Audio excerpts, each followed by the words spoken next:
someone like Andrew Wiggins, it's like, again, very easy for us as fans or analysts, whatever else, to say Andrew Wiggins needs to be gone. Like, whatever trade they make this offseason, it will most likely include Andrew Wiggins' salary. He needs to be gone. The Warriors need to find an upgrade there some way or another. Very easy for us to say that. However, we are 2 years removed from Andrew Wiggins being the second best player on a championship team, and that means something. So, yes, there's not the loyalty aspect with him than there is with Steph, Clay, and Draymond, but I think there's a loyalty aspect there. There's a history there that is far greater than a lot of players around the league. I would say 95% of players around the league.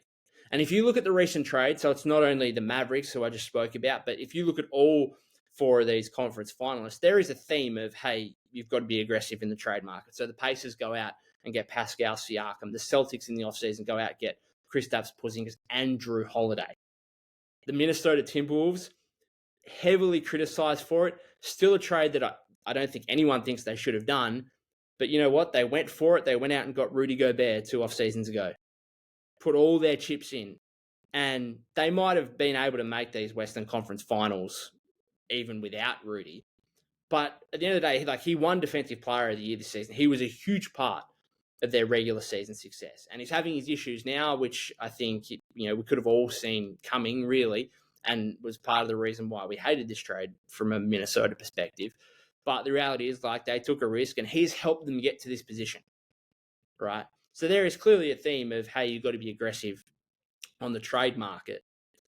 But again, if you look at Andrew Wiggins compared to the guys that were given up for those players I just mentioned, the Warriors have much more of an affiliation, of a loyalty with Andrew Wiggins than the Pacers did with Bruce Brown when they traded him for Pascal Siakam.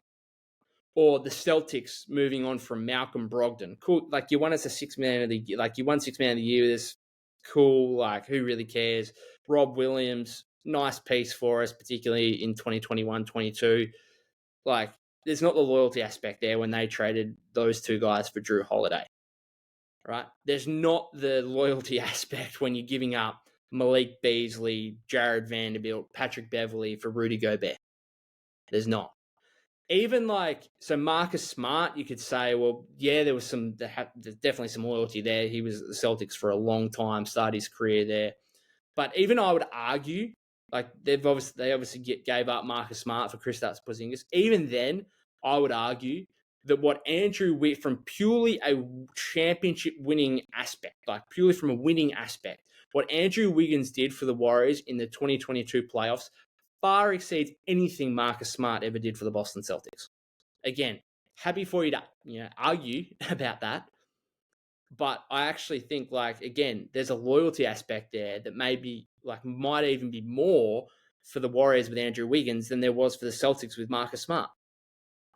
And so, again, I just go back to it. Like, it's easy for us to say they need to do this, they need to trade this guy, they need to do that. But I think loyalty is a big factor here. And especially, again, you go back to Wiggins, there's obviously the aspect of him, being the second best player on a championship team, which will go down in history, right? Like, that is a history-making event for this franchise. So there's that aspect. But there's also the aspect of his value from a trade standpoint has gone significantly down to the point of, there's some interest with the Raptors, and I've seen a lot of Raptors fans on social media say, yeah, like, Wiggins would be good. Wouldn't mind him. Oh, if we also got a pick involved in there as well.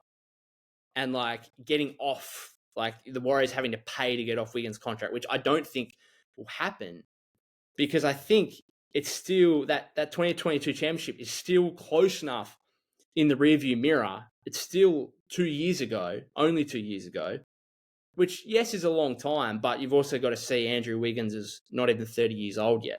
Like, he still should theoretically be in his prime. And so, I listened to the Athletic podcast this morning with Anthony Slater, Tim Kawakami, and Marcus Thompson. And, those guys are talking about, can Andrew Wiggins get back to, anything near his 2022 playoff level? And he doesn't necessarily need to get back to that, but somewhere near it. Can he get back to somewhere near there. And so we're still having those discussions. And the Warriors would still be having those discussions internally rather than just saying, we need to move on from this guy, because there is a loyalty aspect there. And there's also the basketball aspect of, Wiggins' value being so much lower than what it was. And as I said on last episode as well, his value being so much higher to the Warriors than what it is in league circles generally.